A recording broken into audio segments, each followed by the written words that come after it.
from middle school. I know it seems like just yesterday that they were coming in as scared little 5th graders, but if you look around, they are no longer little, and they are certainly no longer scared. In fact, I passed some 5th grade boys this morning. I said, "Good morning, boys." I said, "Good morning, Mrs. Echo." And I passed some 7th grade boys in the hall a few minutes later. I said, "Hey guys, good morning." And they said, "So." I think they're ready to move on to 8th grade. Kids, tonight is a night that you are never going to forget for a lot of reasons, and neither will your parents. And to be honest, as your teachers and as your principal, we might forget this ceremony. We've done a lot of them, but I can tell you with certainty that we're not going to forget this group of kids. And I want to give a few reasons why. First of all, this class will certainly go down in history as my kendama-crazed class.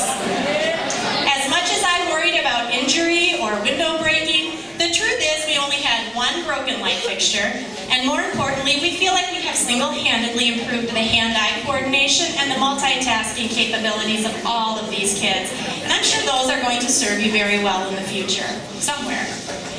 Also related to the kendama craze, I have to say that I do have a big worry about this group, and that is neck injury. If you look at, we had them put them away, but most of the time our boys were carrying 1, 2, 3 kendamas around their neck, and some of them were those really big kendamas, and we were certain that they were going to hurt themselves having all that weight around their neck.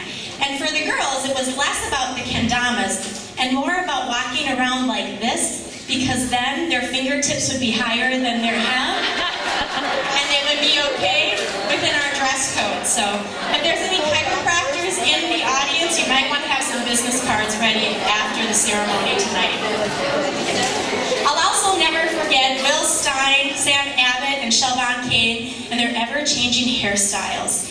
Will always had very festive hair, like a spider web for Halloween or the TC when the Twins made it to the playoffs. Shelvon's was kind of a work of art, either a million braids one day, straight the next, and maybe really pretty curls the next day. And Sam, I just never knew what color her hair was going to be when she came to school, but they were always fun. Another fad that this class made popular was our Gaga pit. I'll never forget the time and effort that David Eastman put into making that Gaga pit, actually 2 of them for us, or Rebecca Dvorak dominating the dojo at recess. I'll also never forget the best excuse ever by Brady Ofterheide. He got caught flicking a paper football in his 6th grade Ancient Civilizations class. And he said, "Well, just like the Neolithics, I was just experimenting." You can't give somebody detention with a great excuse like that.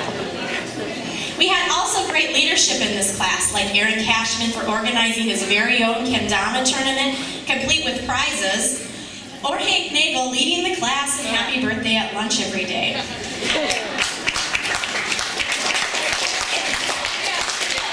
Incidentally, you all may not be aware of this, but when Mr. Peterson took the job as high school AD, Hank presented me with his very robust resume and officially applied for the Dean of Students position. As it turns out, Hank was actually more qualified than Mr. Peterson ever was, and he had fewer spelling errors on his resume, so good job, Great.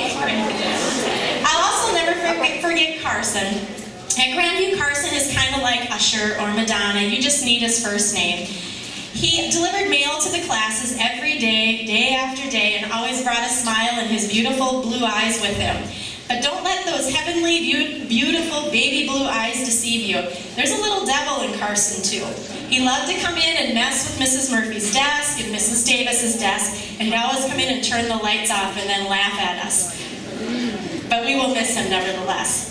But Carson wasn't the only student that would bend the rules a little bit here at Grandview. I should mention that we had a few delinquents. We had Dakota, who always tried, and often successfully, to skip recess and read one of his 50-point AR books in the phone booth. Also, we had some fruit thievery as well. Any apple left unattended after lunch was quickly scooped up by Corey Jensen. And also, Matt Humbert, if you had any fruit left at your table that you didn't want, he'd be happy to finish that for you. And there was Mrs. Swedlin's and Miss Anger's morning meeting classes who actually sent spies to other people's classes during box top madness and artificially inflated their scores before they had to officially report them, just to get people to have to put more box tops in their box. Yep, bending the rules to do more reading, to increase their vitamin C intake, and to donate more money to school, that's about as bad as it got with these kids. Which also brings me to a confession that I need to make. Like parents with kids, principals aren't really supposed to have favorites, but as classes go, this is probably one of my favorites. And there are lots of reasons, but first of all, I want to tell you that you actually bring me back to my 7th grade year, back in the 80s with your neon shirts, your leggings, with your mini skirts. Believe it or not, 25 years ago, I dressed pretty much just like you, and I know that's very creepy. You even brought rap back. We had Owen Mather, Matt Humbert, and Zach Riffle all perform math raps. And at the choir concert, if you got to see that, Humbert, Mather, Nelson, and Cashman, and Nagel and Richter also performed a wonderful rap during the choir concert. They reminded me also, though, that when I was in 7th grade, I remember being terrified that I'd come out of the lunch line one day and I wouldn't have anyone to sit with. Now, this would never have been the case with this class. I can't tell you how many times I saw if a student was sitting all by themselves, a whole group of kids would stand up and go sit with them. It's the kind of class that I would have loved to have been a part of, too. There's a few more students that we will never forget, and for good reason. Lindsay Jerome, Aaron Ross, Griffin Sage, and Sam Seneca. Why? Because they're never gone. These kids did not miss 1 minute of school this year. They all had absolutely perfect attendance. In addition, Sam only missed 1 day in the whole 3 years that he was here. I don't think I even have a teacher that can say that, so that's very impressive. And there were some firsts in this class. This was our first group to have representatives at national and international competitions in both future cities and future problem solving. And it was the first class since you've been here that I've had three different substitute teachers come in and tell me, what a nice class that is. It's never happened before. I hope it happens again, but I'm not sure about that. But that is a huge compliment to this group as a whole. This also might, again, be the first class to carry on the tradition of singing and serenading everyone on their birthday. I hope you keep doing that at the high school. That was an awesome tradition. These are just a few examples, but to put it simply, it's a really unforgettable group. And tonight's our chance to celebrate their accomplishments and to thank them for being great kids. And I should mention some of those accomplishments. One is our NWEA scores. I know, really fancy, but we just got those results back. And their class average came out to be 237 in math and 229 in reading. I know those numbers might mean nothing to you as parents, but if you score this nationally, it really equates to the equivalent of an 11th grade performance level, and that's our average. So these kids are really going above and beyond, and we're really excited to see where they go from here. In addition, outside of the...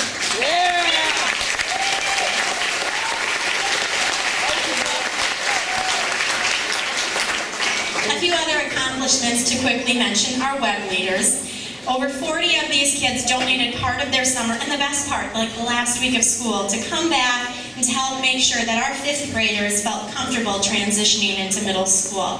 They also helped out with them throughout the year and at other service projects. The impact that they have on those 5th graders and how comfortable they make them feel is something that I can't say enough about.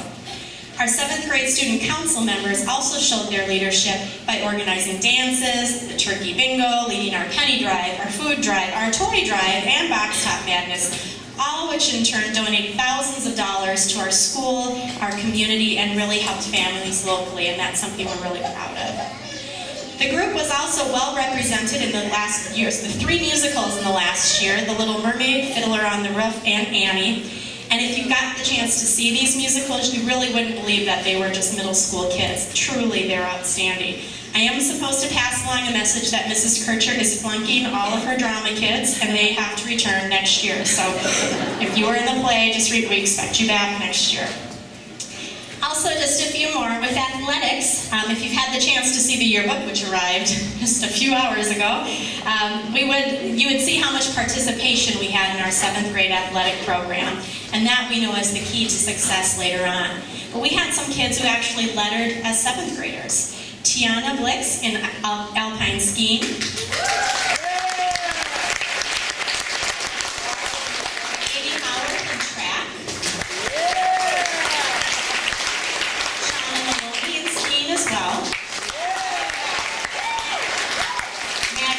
second in track.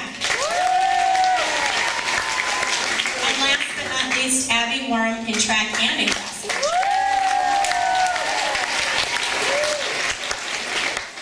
Again, I know that just surviving the awkward years of middle school is an accomplishment, and I only mentioned a few kids here tonight, but truly every one of these students has made such an impact here at Grandview, and we just are so proud of each and every one of them. In that spirit, we have a new feature this year. We've never done this before, but Mrs. Newell was also super proud of her girls' choir this year, and they asked if they could perform something for you tonight. So at this time, you actually have some more entertainment with the girls' choir. So why don't they come on up and